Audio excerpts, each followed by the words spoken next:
LOI, we in the Bull City. Bull City. We here with a legend. This nigga is Durham. Yeah. What can I say? Shit. Nigga said north, east, southwest, east, west, nigga. Heart like a bull. Yeah, you already know it, man. Bull City, Northside. Not only reaching the highest, so I dream eternal. It's a mindset, not a location. Talk about that. Yeah, Like, I had to go ahead and let them know early. yeah, we was gonna ask you. Yeah, I mean, people get caught up in the East Coast, West Coast, and I'm not with none of that. Northside is a mindset, not a location. It stands for now only reaching the highest, so I dream eternal.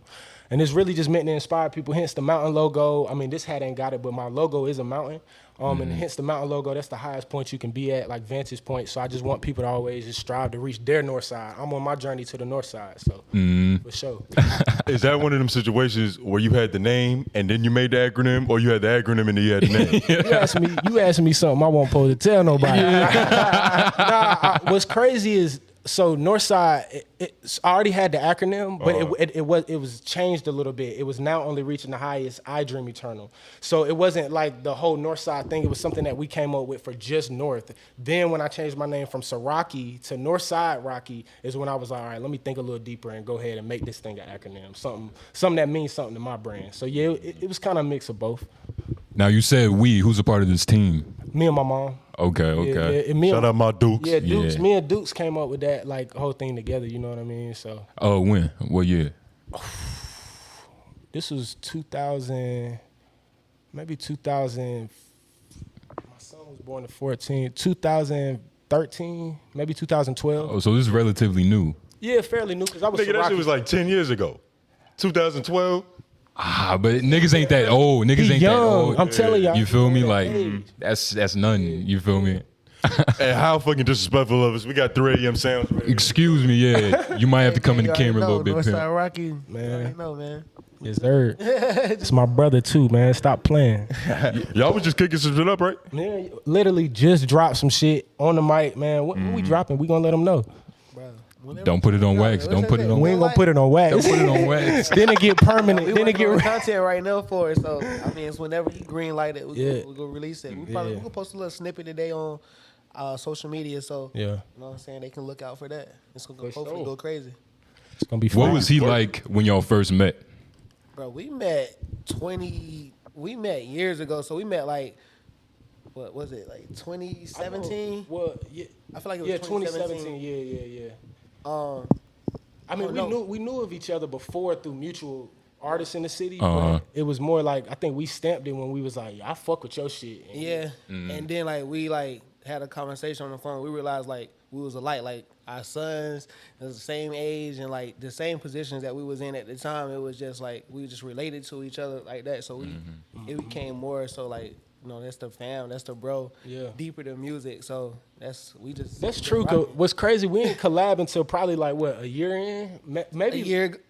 A year ago. Yeah. So like A year ago. before. Well, a year ago we collabed. Well, no, because we had God, Family, and Money. You was on my album. It's been random as hell. I'm tripping. We had vacation, so we did have. Bro, we been having records. This man sleep on vacation and hit, man. Y'all go check that shit out, man. Vacation. That's a whole nother song. But nah, like we been tapped in, and then it was other artists in the city like Mike West and who I guess Nate really Woozy, his brother was really the only ones we was connected to. Wooz and Mike, Mikey. So when you was growing up in Durham, like what was Durham like back then? Because I grew up in Raleigh, you feel me? And I know it's different, but the same, but it's still, you know. I mean, so where I grew up in Durham is not much different than it is now, to be honest. You know what I'm saying? In a bad way, that's like a negative thing, right? In a negative way, meaning like it's still violence going on. Hence, my fucking leg, bitch, nigga. But it's violence going on, and it's stuff that doesn't stop and it perpetuates because Bull City has a stigma about it. Everybody think they tough. You know what I'm saying? I think that's the thing. But I mean, for the most part, it's developing. I think they building a Google or Apple here. I think that's going to drive the market up. And I mean, it's growing. That's why I love my city. As I was young, I was kind of like, man, fuck Durham, man. Ain't shit to do out there. But as I get older, I'm kind of like, bro, this is my city. I need to have pride in it. For other people to fuck with it how I do, I have to have that same pride. So I rep Bull City like this is my city. You know what I'm saying? I love what it's becoming, but it's always been a little bullshit. A little bullshit here and there. Yeah. Tough guys, big You gangsters. you said you was born and raised here, but you spent a little bit of time in New York. Yeah. So I grew up in Durham, but my mom is from New York, Queens, East Hollis, so like the East Side. So I used to go visit all the time. That's kind of where a lot of my musical inspiration comes from. Okay. In reality, we used to drive these 8 hour, however long, 8, 9 7, hours. 8. Yeah, 7, 8 hours, because my mom used to stop about 3, 4 times. I don't know, forget. But she used to stop a lot, and on the way there, she would play. You was bumping Sade or something. Sade, Sade and Alicia Keys. Those are the only 2 people. So melodically, like that's where I pull emotion from. That's where I pull like my melodic from. On the other side, Alicia Keys, I played piano since I was 5, so I think that kind of had a little influence with that as well. So yeah, where'd you learn how to play the piano? I played by ear. I taught myself. Like I never had lessons. Like, I can read music and all. Like I just figured it out, bro. That's my passion. Like got that shit tatted on my arm. You know what I'm saying? I love it. Like piano is that's where music started for me. Nigga was a prodigy. What I ain't gonna say it. What made you go from playing piano to rapping? Not that you stopped playing piano, but what made you make that transition? I think just naturally playing music. I mean, doing music, playing the piano. I got interested in music. I think one of the first, I did a cover to Jesus Walks on the piano. Like, I had learned how to play. I think that was the first like real rap song I was able to play on the piano. And so once I played it, I recorded it in this program called Cakewalk. And then y'all niggas don't know about Cakewalk. Y'all niggas FL Studio, Logic, and Pro Tools. Cakewalk is like, bro, that's Shit prehistoric. Yeah. this man going crazy. But nah, yeah, Cakewalk, man. Look, I hope I ain't giving away the age, but nah, Cakewalk, it was like the first sequence. It's like I don't even know if it's a doll, but I was able to make that beat in it, and then I rapped the cover of Jesus Walks on that beat. And that was when I was like, oh, I like my voice. Oh, this is cool. They had this little plugin called G-Snap. It was like auto-tune back then. Oh, okay. I was like, oh, shit, that I can motherfucker. sing. Yeah. But I went downstairs, told my mom I could sing so quick. You was telling people in school, like you show people in school. Yeah. My homeboy, Tune, we not like tight like that no more, but like my homeboy Dan, who actually kind of put me on the FL Studio and how to record, which is crazy, but we started this shit together. We had this vibe at his mama crib. His mom would let me come over there and cuss because I didn't want to cuss at my mama house. Yeah. And his mom, Miss Tina, love you to death, Miss Tina. She ain't never cared. She was just like, yeah, come on over, express yourself. So I would literally pack my shit up in my mama car, and we put it in my boy Tune closet. And, you know, we just started cooking up. You know what I mean? Just started making little songs. And I go to school, let people hear it, and they be like, bro, that shit is trash. Damn. That was like the first thing I heard.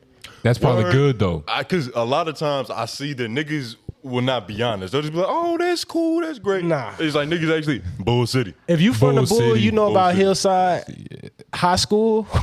That's probably one of the craziest high schools in Durham. Everybody gonna try to say Southern or somewhere else, but Hillside was a little crazy. You know, my freshman year, we come in metal detectors, and I look over in the tray, and it's brass knuckles and knives and all types of crazy shit. So it was just real people. And fortunate enough, like with the people I was hanging around, they was just real. Like they won't sugarcoat and shit. They was like, bro, that's trash. You gotta go harder. Even Tune was one of the first people to be like, bro, give me something different. I don't like that. Cause I was trying to You was a battle rapper? I was trying to battle rap. I was rapping from an angry place. Yeah. You know what I'm saying? Like Eminem. But which is bad. Is it bad, though? I had some healing to do and some okay, growing up to okay, do. There's a lot of Yeah. trauma in those riddles. Yeah. Talking about. No, dead ass though. Dead ass. I was sitting there like just mad. I think I was just mad as a young dude, just not knowing my dad and just going through that and a lot of different things. So my raps was more just, I'm about to comfort. Like I was trying to go at niggas' necks. Like Dirty Braids and Meek Mill's shit. Stomach touch. Like like Arsenal. I'm trying to like disrespect. I'm disrespectful. I was trying to be disrespectful, but I ain't had a cadence or the bars to do that shit. So You just had all the anger. anger. I had all the anger. Yeah, Yeah. I should have been a boxer or something, but nah, that shit ain't work out. But yeah, So what year would you say you really got in your bag? Like where you really started developing your pen skill? And the sound that we kind of hear today. damn, that's a good question. The sound that you hear today, yeah, that shit was different last week. Yeah, I was about to say. He one of them genre bending niggas. You gotta act real specific. Yeah. He made a new sound this morning. Let's say like pre-2016. Like what led to 2016 and So what helped me to? So I'm gonna tell it like this. Basically, let me start from the beginning with music for me. That'll help me explain. I started in gospel rap. I didn't do no kind of like other music. I did gospel rap first. Gospel rap. Yeah. That makes sense. You say he was fucking with Jesus Walks. Yeah, That's yeah. one of the hardest gospel very rap first song songs. that when I came home one day from church. My pastor had slept with one of the kids in the ministry, and I had been going on missions trips, bro. Like I'm in Jamaica, I got pictures and whatever the money is from over there, I can't remember, but I got that in my little memory bit, bro. Literally was over there, bro. I could show you pictures. It's crazy, ministering the word, trying to do the right thing, and then that happens when we get back. And it's somebody I super looked up to. Imagine you want to play basketball and you with LeBron James. That was the guy. But he also touches kids. Yeah. But it wasn't a little girl. It was just he had a wife with 3 kids and he touched a younger woman. Like she wasn't a young, but none of that mattered. Yeah, none of it mattered. Yeah. It was just bullshit. So when that happened, it really kind of made me. I see now what it was, and I ain't gonna talk about that. But it made me kind of say, all right, bro, I'm off that.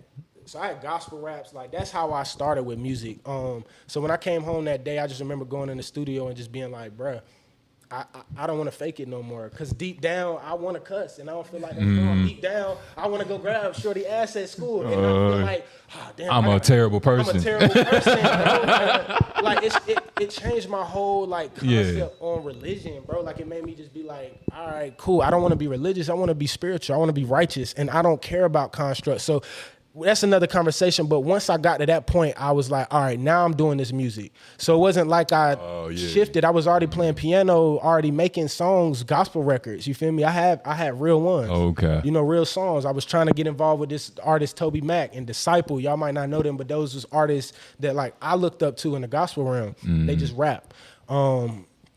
But yeah, long story short, I did that, and then I transitioned into like making records where I was being more expressive. I started cussing, talking about that ass, talking about pussy. but ain't getting no pussy, bro. My first songs about pussy, I ain't know what I was talking about. You manifested pussy. That's what you're doing.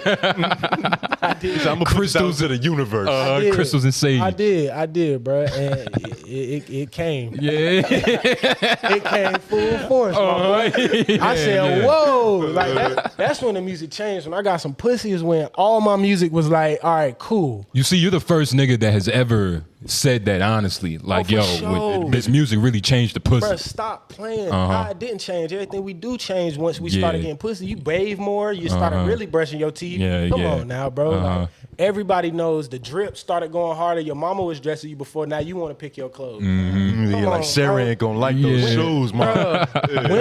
Women literally, once that happened, and then once you realize that that's your core fan base, it was like, oh. It just clicked for you. That's when it clicked. It was like when I started getting women saying, I like your stuff, because I was taking my songs to the homies.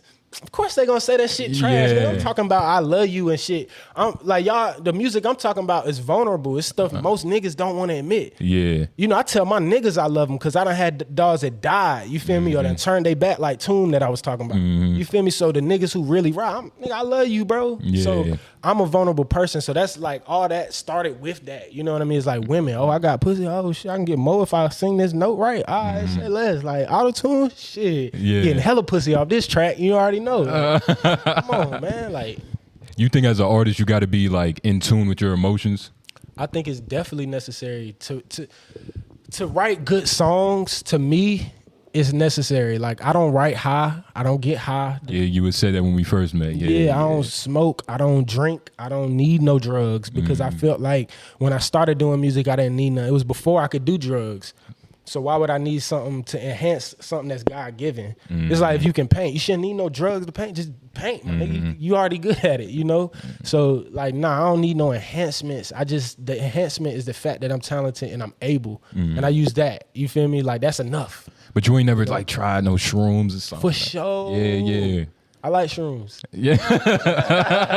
Shout out to LA. I love shrooms. Yeah, I mean, yeah, I dibble and dabble, and I think it's fun recreationally, but just creative-wise, I don't do it. Yeah, you That's just keep all. it out. Yeah, because I zone out and then just won't get nothing done. You know what I mean? So, In 2016, how many singles did you drop?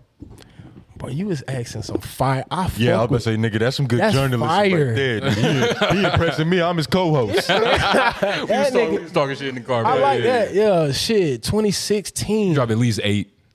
What? Do you remember what album year that was? Your 2016. first tape.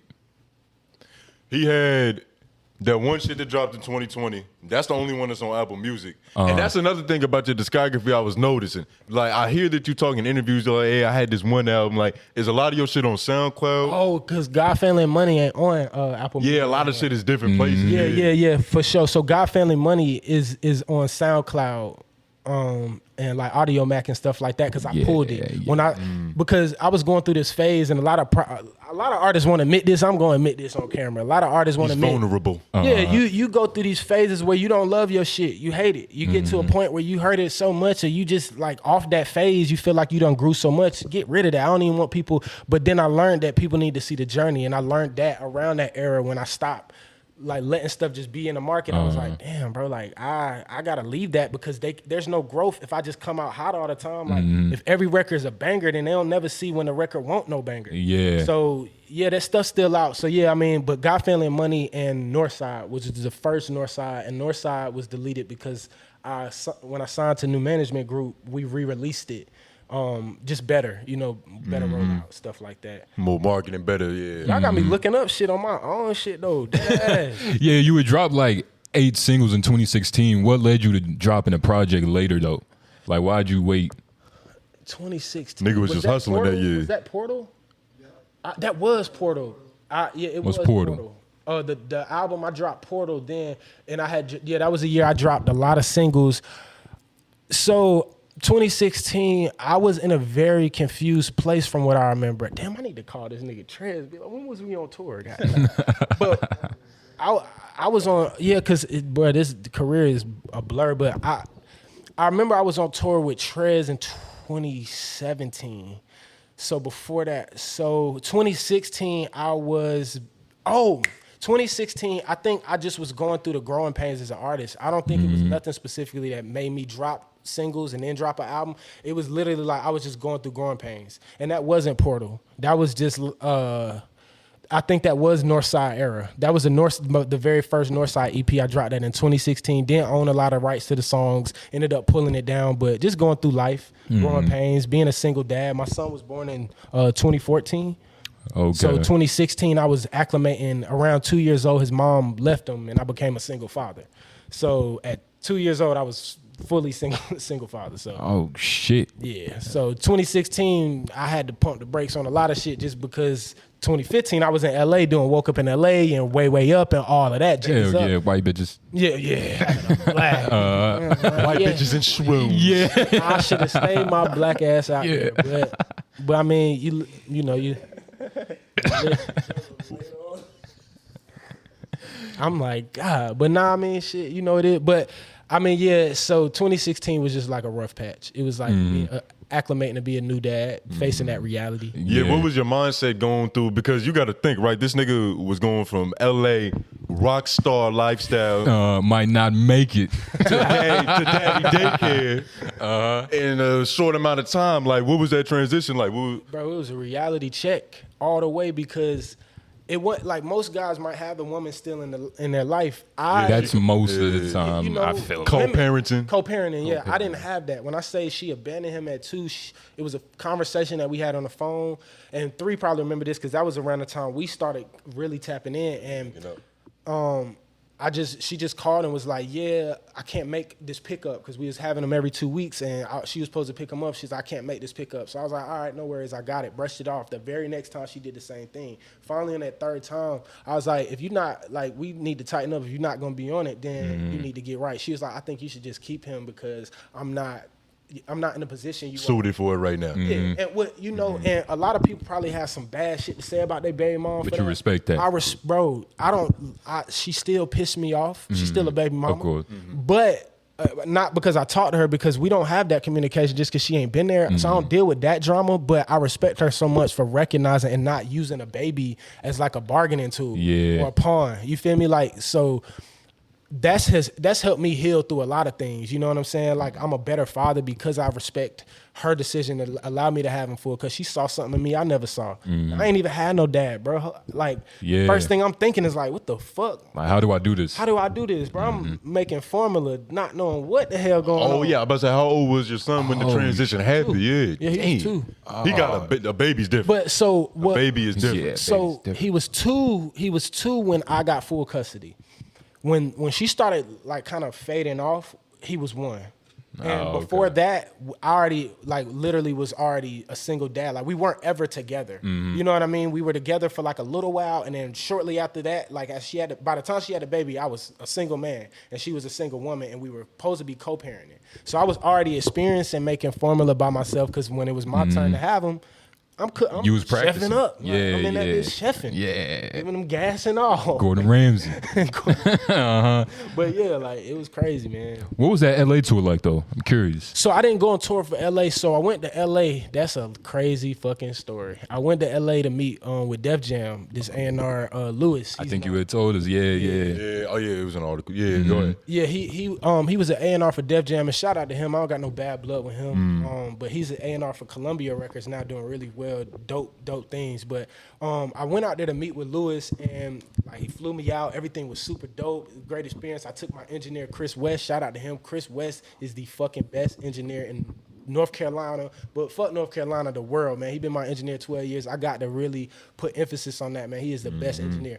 But side note, I took my engineer Chris West out there, some of my other homies. We went out there, was supposed to be out there for a week to meet with Def Jam. Get out there, Lewis stops answering the phone. Leave LAX, get to the Airbnb, he's still not answering the phone. So I'm like, all right, let me just chill out. We smoke, we catch some vibes, some LA vibes, we chilling. Still not answering the phone. So I'm bummed out my first day in LA. Like, in my head, I'm trying to keep on the face. You can see in some of the vlog footage, like, it's still up. I was bummed out, bro. I was like, bro, what the fuck? Yeah. Like, imagine telling all your niggas, we about to go here, bailed on me. So that night, I just remember talking to Chris, my engineer. He was just like, man, you got 2 choices. Like, just we can shoot some videos, let's get some content going, or like, what you gonna do? Around, yeah. Yeah, he's like, what you gonna do? And so he cracking jokes, keeping the vibe good. I remember he came running back in because he was smoking weed, and you could see him in the vlog running back in. And me and my nigga like, the fuck wrong with you? Why you panicking? He like, bro, I just saw the cops. Bro, I just lit the blunt up. I said, nigga, you in LA, bro. That's PTSD though. He might ask you to hit that. Yeah. It's LA. Yeah, but it was funny. It was really funny, and it kind of got my mind off of things. It put me back in the perspective that, like, what is success to me and what is rich, and it made me realize in that moment, we've been rocking so long because this is my brother, man. Like, he in that moment, bro, it's a clip in Woke Up in LA I forgot to chop out. You can see Chris in the background holding my shoes, my shirt, everything. We had to climb the top of Runyon Canyon to get those shots. And Chris, a bigger dude, he not no skinny, scrawny dude, he bigger dude, up the mountain with me, right there with me, you know, believing in me. So I was almost like in tears, bro, because I'm bummed out over here, and I'm like, dang, I got dogs that's with me that's like, bro, I believe in you so much that even in your failure, I'm gonna help you push through it. And that helps, bro. That helps a lot, because it's like, I was back like, in our early career, like, my mom believed in me probably more than I believed in myself. Probably. For sure. People around me, my girl and shit, at the time. Always. And that shit really helps. It does, man. It just builds your character, and it's like, in that moment, it solidified our bond. Like, he's my engineer. I've never gotten my music mixed by nobody else. Even in my professional career, my managers and investors like, who you want? Chris. Yeah. Fly him out, bring him, come on. Yep, Chris. It's like a barber. It's like, not everybody can just cut your shit. Can't just cut my hair. Can't nobody, I don't want nobody touching my vocals unless he needs them to touch them. You feel me? And I trust his opinion. And shout out to Landis. Landis is our mastering engineer. And he does the mastering because Chris trusts him. That's somebody he's connected with. But other than that, but yeah, like, that whole trip was just crazy. We ended up shooting 4 videos with a drone, hence how my music video career started, like shooting as a director, as Northside director. It started then because I shot 4 videos. Chris basically held my drone, shot them, and then I came back, edited everything, and people was like, yo, who shot those? And I was like, well, I edited, my boy Chris. I can do it though. What's up? Oh, shit. Business right then. You know what I'm saying? And was that like an instant impact? Like, that business started moving well for that, your videography? Once you got behind the camera as well. Then it did. But I didn't understand business. Like I didn't understand what I had. I was just shooting random people videos and just kind of happy to be able to do it. You didn't know you would say you didn't know your worth at the time? Yeah, I was charging like $100, $50. Yeah. I won't care. Talk about the business of music. Like, what's some shit that you wish you would have learned or would have known before you got into the music game? Myself. You think that's something artists should figure out first? Yeah. I don't have no other answer, bro. I honestly think like you need to know you, and that's somebody. I'm still figuring that out now. Like some people might outside look in, they see that. That's why I said people hold you to this standard. You feel me? He's on Power TV show. He did this. He did that. I'm still figuring out who I am as an artist. Yeah. Like what makes my heart beat? What gets me excited when I record it and I hear it, and I'm not just pumping records out to appease an audience that I've never met. You get what I mean? That's why it's important for me to meet my fans and know what y'all like and do vlogs so you can know me, you know? So it's like, yeah, like that's the vibe I'm on itself right now. It's like I wish I would have knew me a little bit more before I got started industry-wise. You know, rapping cool, but signing and fucking with management, I wish I would have knew me tenfold. That's a fact. Just because you're successful doesn't mean that you have a enhanced knowledge of soap. Exactly. Saw that with Will Smith. Yeah. This nigga's Will Smith and he's still traumatized and not fresh at all. Yeah. So like, what would you say is your definition of success? Because you was kind of talking about that before when we was off air, like the whole 25 mil. Yeah. Like I look at your situation right now and it's like, all right, niggas is not saying that you the greatest rapper of all time, like Grammys and all that shit. But I look at you as a successful artist because look at your situation, nigga. You taking care of your kid. Your kid fed, off nigga. of what you do, off of what you create. You got your own establishment, nigga. Like, this is the goal for me. Yeah. You rocking. So, like, what would you say is your definition of success? I honestly feel like I reached it. You know, it changed a couple years ago. I thought my success was having a lot of money. Now time is success for me. Time is successful. You feel me? Like I realized that because I can give time to my son. You know what I'm saying? I can give time to my loved ones. And then also community is success to me. Nothing financial drives me because I've touched a lot of money and then I've been broke as well. So I've been on both sides of the spectrum. I grew up in a Section 8 housing. I've literally struggled from younger to older. I've had all sides of the table. So for me, money don't move me. People do. And I've realized how much more I can get with people, bro. Like I have literally, like even a business now is driven off of referrals. That's It's who you know. Collection of business. Like, Yeah, it's people. your So character. I pour into people. I pour into like my boy 3. We stay connected. We might not talk every day, but I call him, and every time we talk, it's the same thing, same energy. You good, fam? Good. All right, cool. Back to business. How's life management? Straight. All right. Good. We have real convos, bro. Yeah. And we can relate because we seeing it from the same side of the spectrum. You know, it's synonymous because it's different, but it's the same. You know, so it's like. Success to me is people and my community and who I choose to keep around me, and then knowledge of myself, man, knowing who I am. The more I get to know me, the more I fall in love with who I am, you know. And I haven't always been able to say that. Like I love this version of me, bro. You know what I mean? Like I'm at a place where I'm like, dang. So I made it in my eyes. I live off my music. You know what I'm saying? I live off of my film and my business that I choose to wake up and work every morning. And to God be the glory for it. You feel me? I can't take no credit. I'm just matching his effort. And that's why I say, like, I'm fearing up to the utmost, the highest before anything else, because it's like, man, these people are only capable of what people can do. I got greater than that. You feel me? Like, whoever it is, I don't know who it is. I don't know if it's man, woman, whoever. I just submit because I know this won't possible without that piece of it. You feel me? So. Like, do you even believe your journey? Like looking back, it's like, wow, like all the shit I've been through, I'm here, sun fed. Nah. Like, nah. Bro, sometimes I look back like, but I don't believe it, but I do believe it because I got people praying for me. I got support. Like my mom has always supported my career. My stepdad, who's like a father to me, he's always supported my career. I mean, my friends have always supported my career. So it's like, yeah, I feel like, you know, I'm blessed, man. Like I've had a great, so I feel like I deserve it, you know, and I ain't even reached where I'm about to be at. Yeah. Bro, this mindset just came recently. You only about to be 30. Bro, You ain't don't even be telling started. my age, bro. We can bleep it out. We'll bleep it out. Wait, what? Hey, nigga, you look 22, nigga. Nigga, for real. Yeah, like, you know, no weird shit. Yeah, no, like, for sure, yeah, you know, like, does it? Yeah. I'm glad, shit, cause boy, All the stress you've been through and shit. it's creeping. Yeah, and to touch on that tour, I wasn't on tour as an artist. Let's get that clear, because I think a lot of people, when I mention that, they be like, "Yo, you was on tour already?" Yeah, you was on tour and shit. I was on tour as an artist, but also as a cameraman. That's what a lot of people don't. You was like, working. Yeah, I was working. Like, there was an artist named Trez Falsetto, Mm-hmm. and I actually am sitting next to Brown, my kindergarten picture, believe it, and I know him forever. Wow. Yeah, so when he went on tour, he obviously hit me up and was like, "I want you to be the cameraman and come help out." And then just some structure differences, and we both had the same manager at the time, which was Gerald too, and he's a good guy, not a great manager. You know what I'm saying? No offense to him, but just a good guy, not a great manager. And he had a lot with me. Like, bro, I'm a fireball, bro. I know I'm hot. I know I'm not no whack artist, and I'm not gonna sit here and play the second man for somebody that don't understand that I could be the first easily. Yeah. You get what I'm saying? I'm humble. Yeah. But like, But you know your worth. but I know my worth. It's part of knowing yourself. You get what I'm saying? And that was something that helped me learn myself, just that tour. So won't on it as an artist, even though I got to perform and I did some things because he was kind of seeing what we could do. But no, I was a cameraman for the most part, getting paid. Yeah, you was getting Hey, bitches on the pay. yeah, on nigga. the pay. Bruh, every nigga. day, I call out of work if I won't get paid.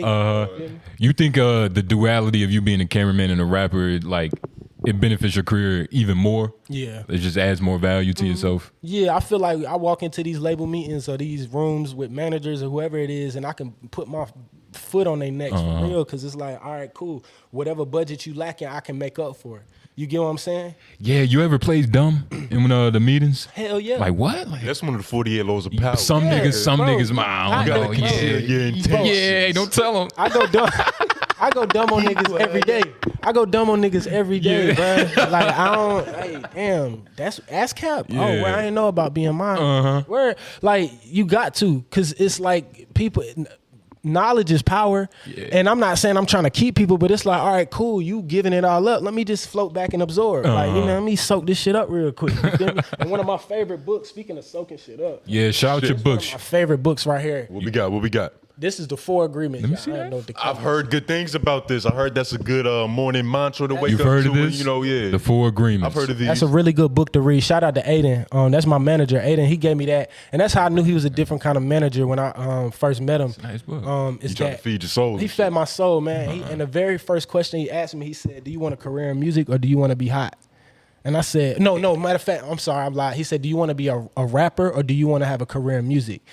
And I was like, It's wow. a difference. It's a difference. but But you never thought about it Nah. up until that point. Nah, he made me think different. You know, and I'm coming in there with merch and everything, bro. I got merch lined up, like, been on that. So it's like I'm coming in there ready, and he's like, "Yeah, you want a career in music, huh?" And I'm like, "Yeah, I want a career. I want a lifetime. I want this shit to pay my kids. You feel me? Like, that's where I'm seeing this going. That's why I bang Northside so hard, not Rocky, and not just Yeah. Bro, Northside is gonna be bigger than me when I die. Exactly. Guaranteed. I know it is, because of the work the foundation that I'm leaving now. If I die today, I die a legend in my city, bro. I did what I said that I would do when I was 7, bro. When I was 7, I was like, bro, I want to be able to live downtown in my city. I just posted this shit the other day. I live downtown in my city With a good view. with a nice view, a badass Trees and white badass bitches chick, walking. and my son, dope as hell, a straight A student. Bro, that's it. Yeah. You feel me? Like, I ain't saying I'm rich. Y'all can try me if you want to. Yeah. But, you know, I rap R&B and sing R&B, but we won't play that. You ever thought about dancing? Yeah, I can get that. You know, psych. Nah, man. Oh, you ain't never thought about that? I don't know, nigga. Nah, bro. Listen, I'm gonna tell you like this. You won't see me dance. You hit a 2-step and a head nod. That's all you get. They say these diamonds do the dancing for. Bruh, and I ain't even letting them dance, because I ain't even in all that. I ain't gonna hold you. I'm dancing. I have zero rhythm. I got rhythm on the beat. Off the beat, nah, I'm straight. Like, I don't know what it is. That shit just don't work, bruh. Yeah. It don't work. So you tried it though? Like, what you mean, like choreo? Yeah, like Yeah, like, did you ever feel pressure? Because, you know, it's niggas like R&B, Chris Brown. But see, do I don't backflips put on myself stage. in that category. I put myself in like a Northside category. It's Northside. That's the genre I do. You feel me? It's like it's for people who are like me. It's not R&B. It's like neo soul or trap soul. Yeah, but yeah. to create my own genre, it's Northside soul. It's just like because I can get bar heavy too. I got records like 111 and this song I'm about to drop called Champagne where I sung the hooks, but I went in on them verses. 'Cause I'm like, don't forget. You know what I'm saying? But yeah, like. I'm just as heavy on a flow as I am on the melodic shit, and I don't want people to get that fucked up. So, this is Durham. Was you fucking with Gianni? Yeah. Back in the day. Well, I actually shoot all Gianni content right now. What? I shoot all his videos. I think you posted. He was saying it outside last time. Oh shit. Yeah. Yeah, because I know he been hustling in Durham.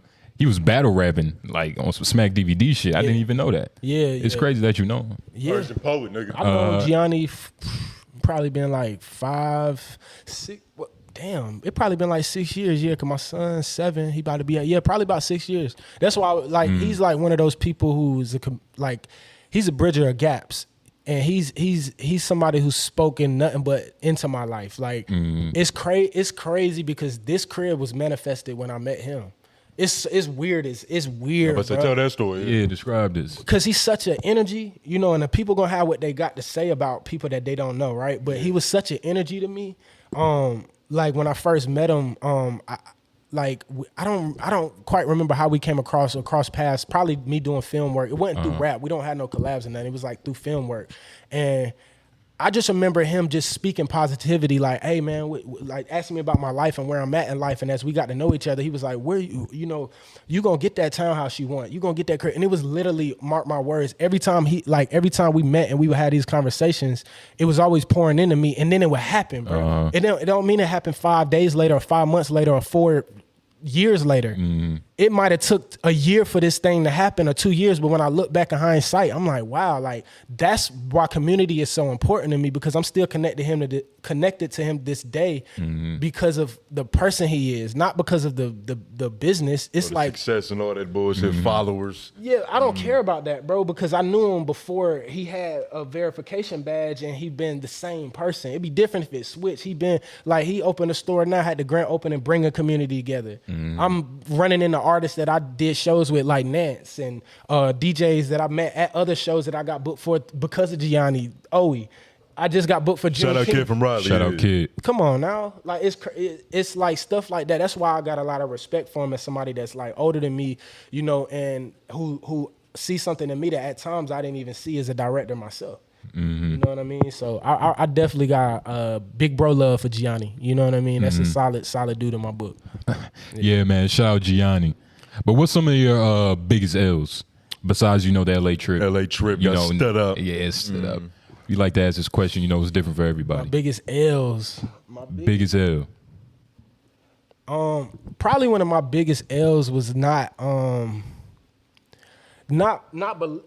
believing in myself like at a time where I should have. Like it was a point in time where I had a lot of motion and I had a lot of stuff going, and that was an L for me as I got in my own way. I just kind of like got ahead of myself, and I thought I should be here when where I was at was exactly where I deserved to be at based off of everything that I did so far. So just pride was my biggest L. So in this career so far. Ego. Yeah, battling with my own demons and trying to make sure I stay healing. But other than that, my other biggest L was my bitch ass ex Revving, that hoe ass. I'm childish. I was like, Oh shit. who is this bitch? No, fuck her though, man. Her dumb ass. But dead ass though, she was my ex from. Oh, this is crazy because I was sitting here wondering. I'm like, all right, his music is vulnerable, and these emotions are real. So some of these songs got to be about a bitch. Yeah, Oh yeah, yeah. Oh come on, man. Play with my heart. I manifested our breakup and Play with my heart. I actually think that might have been my fault. I shot myself in the foot. Yeah. But I think I did. It's fucked up. But the song, I was just talking about like I can't.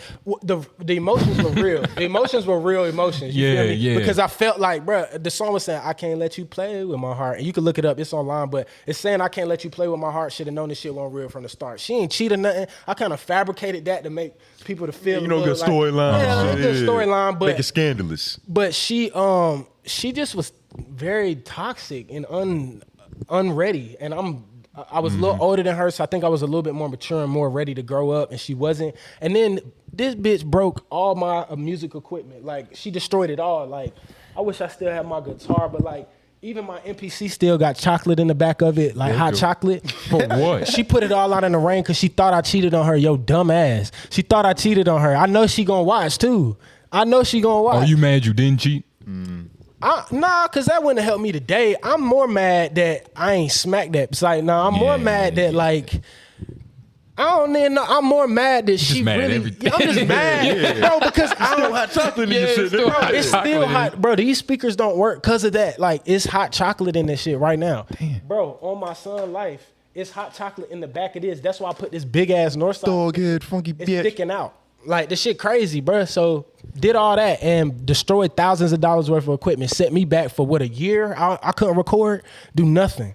God damn. All because she speculated I cheated. And for the record, because I had a lot of people be like, oh, well, what you do? That's fucked up that guys always get that stigma. Like, y'all perpetuate that same damn stereotype that niggas ain't shit. And even if you did cheat, like, is that right? Does that warrant? Is Yeah, that like, what right? is that? That sounds like she can't handle her emotions in a verbal manner. Okay. But And it manifested on all my shit. And hot chocolate. I wish that nigga. bitch thought I was in the shoes and shit, because I had some J's and shit. I wish she would have fucked all them up, because I'm not material. I don't give a fuck. I can go buy some more of those, but like my piano I had since I was 5. Yeah. You know, like that bitch. Fuck you. it's like taking Stevie Wonder's glasses. Like, Yeah, you know that he nigga blind Yeah, and look crazy it's fucked underneath. up. That's fucked up. Yeah, fuck Raven. Hell yeah. Yeah, you heard it. God damn. So yeah, dealing with bitches. You know that's fucked. So dealing with women that gave you patience and shit. Man, hell no. This tattoo gave me patience. That's what you see. Shit This took 9 hours. No, this shit dead ass say patience on that motherfucker. Oh, word. Yeah. And I got that for motherfucking situations like that. Nah, my patience developed from my son, bro. Nothing else. Nothing else. Having a child. Yeah, having a child, bro, like having my son, you gotta be patient. It's, I mean, you can let it get the best of you, but then you see how that affects him, and it's like, nah, patience. You know what I mean? But I also dead ass put it on my hand, because every day I brush my teeth, every day I wash my face. You know, do Oh, that's pimping. Yeah. It's So right you there. just see It's it. right there. Yeah, yeah. I like that. I like that. I had to mind. get pimping right here. Yeah. But if you look, if you Right, get it zoom in on top, it's a pause playing stop button right there. Cause sometimes I gotta pause that fucking patience. I ain't got time for that. I gotta turn the fuck up, man. Then You gotta I'll swing your back on the hoe. rewind on the whole. I gotta run the back. Yeah. I can't. Not all the time, but yeah, it works. It works.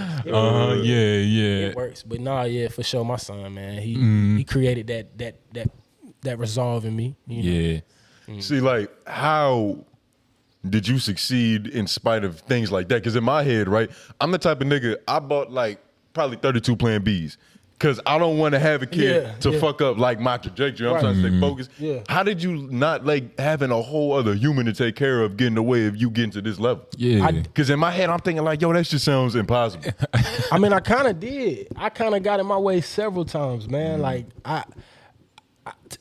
what I went through got me here. You get what I'm saying? So even the bad moments, when I let it get in my head and get in my way, and like because it was a time where I resented my son. Like I really did. I was like, fuck, I wish I heard I most like parents. how honest this nigga most is. parents Like, go through he's that. really vulnerable. Yeah. Like, I mean, because I really, it's in my music. If you listen, It's in your music. it's in my music. Yeah, bro. yeah. Man, shit. I mean, I just feel like being vulnerable helps people connect with you, bro. Because it's like I want people to understand I'm not perfect, no matter how far I go with this shit. If you look at this interview 7 years from now, they're gonna be like, bro, I rock with him because he's real. Like, and I'm not doing this to be real. This really me. But I just, like I said, why not? Yeah. But yeah, I mean, it got in my way, and I resented him like hell, especially 2015. I remember being in LA, turned the fuck up, shooting all them videos, having fun, and coming back to 2016 and being a dad, and I was just like, bruh, this is shit. And it's crazy because musically, like 2016 was probably like some would say the best year, time, bruh. like in the whole decade. So it's like, damn, I was it's devastated. fucked up. I was devastated, bro. I'm not gonna hold you. I was Lil like, Uzi 21. I was looking at him, Kodak. but then it was moments that you know, I had this idea for this album that I wanted to do. I might do it. It's called The Beautiful and the Ugly, because my life has just been that. You feel me? And I just want to like, it's literally like even in those moments, as shitty as it was to me, I literally looked at him potty train and watch him get like understand how to be pee in the fucking toilet. Bro, that shit was so amazing to me. Like he finally got into how proud he was. So it was like out of all the days I had resentment, it was maybe a handful of days that absorbed all that. You get what I'm saying? Like I had it, but it was like watching him graduate kindergarten and different things. Now he about to graduate from first grade. I'm like, it takes it all away, bro. It's like Mac on his first girl. And shit like, that's my son. That's my seed. Right there. Yes, sir. I made that. When you start having people in this world, little people, bro, that shit different. Like you can accomplish some dope shit, but having a person who like, and that man is my super fan, bro. I was about to say he loves my shit. Yeah. I mean, he be telling the teachers at school. I be having to be like, hey, this is cool. They gonna talking find about bitches and sluts and shit sometimes. Don't let him hear rendezvous. Let him hear can't live twice or some shit like My that. dad Like, be serenading these hoes. he like that. And it's like, do you watch what you tell him? Like, do you make sure you tell him like, yo, you're gonna be great? Like, everything. I speak nothing. I don't whoop my son. I don't raise a hand to my son. I mean, we wrestle and we fight and we have fun, but I would, in a disciplinary way, never put my hand up. My mom would me, and I ain't come from that, but I learned early, like he was like 3 years old. I popped him on the butt one time. 2 hours later, this man came to me and he said, he was 3 just now. I said, what's wrong? You still look like you sat about earlier. This nigga like, well, why'd you hit me? So he didn't process that as disciplinary action. He processed that as me hitting him. And it ain't never happened, so it threw him all off. His whole vibe was fucked up. Bro, it fucked me all up. I'm like, bro. You ain't teach him nothing in the moment. He didn't learn nothing. And 2 hours go by, I'm leaving him thinking he thinking about it. And the whole time, all he thinking about is why daddy hit me. And we've talked about that. Like, we was like, yo, I would never hit my child. Nah. Like, I cannot look at my child generation. crying. Somebody else might say, hit him, beat him, go get the switch. Nah, my son is a communicator. Like, I can look at my son and be like, London, come on, bro.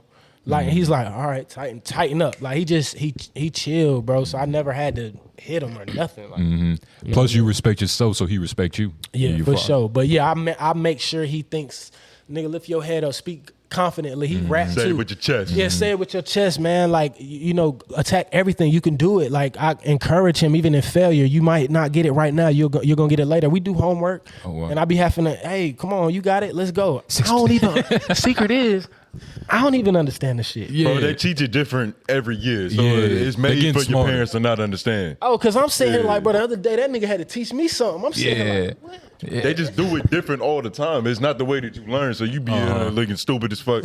Are you smarter than a third grader? Yeah. I don't think so. Nigga, they smart as fuck. Them niggas got new formulas. Has he been on a song of yours? He's made his own songs. He's made his own songs. London got his own tracks. Yeah.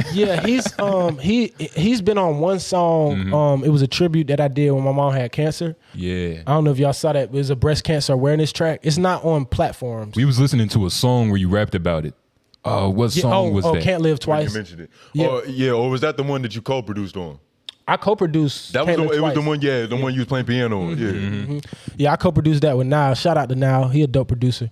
But yeah, I mean, he's on that track because I was broken, man. When I found out my mom had cancer, I was fucked up by that shit. We ain't even gonna get into that. But yeah, he's on that track, and then he got his own. He got Snow Day coming this winter.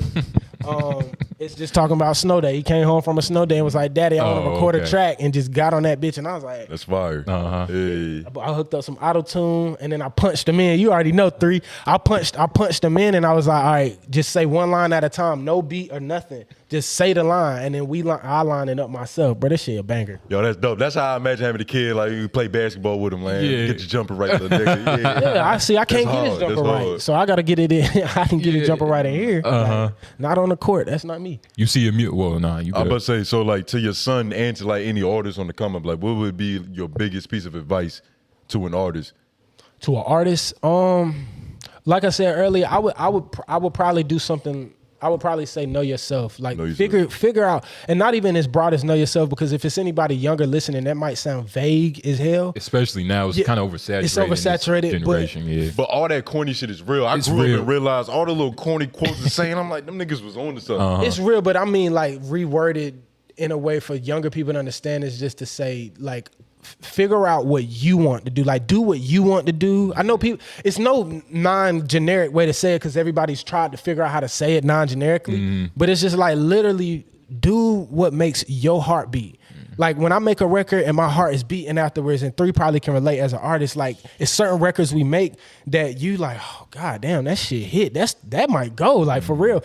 Do that. Like if somebody else got an opinion about it, don't do it. And always remember, the market is big enough for everybody. Yeah. There's so much money out here that if your man's down the street do photography and you said you really wanted to do it and you've been wanting to do it and you don't want to do it because you don't want to step on your man's toes, then that's not your man's. Still do it. You know what I'm saying? Because it's enough bread out here for everybody. And I got discouraged early on because I was like, oh no, he do this, he do that. Bro, I done seen a lot of paper and video, and it's hella film guys all around here with clean cuts, no fucked up hair and tattoos.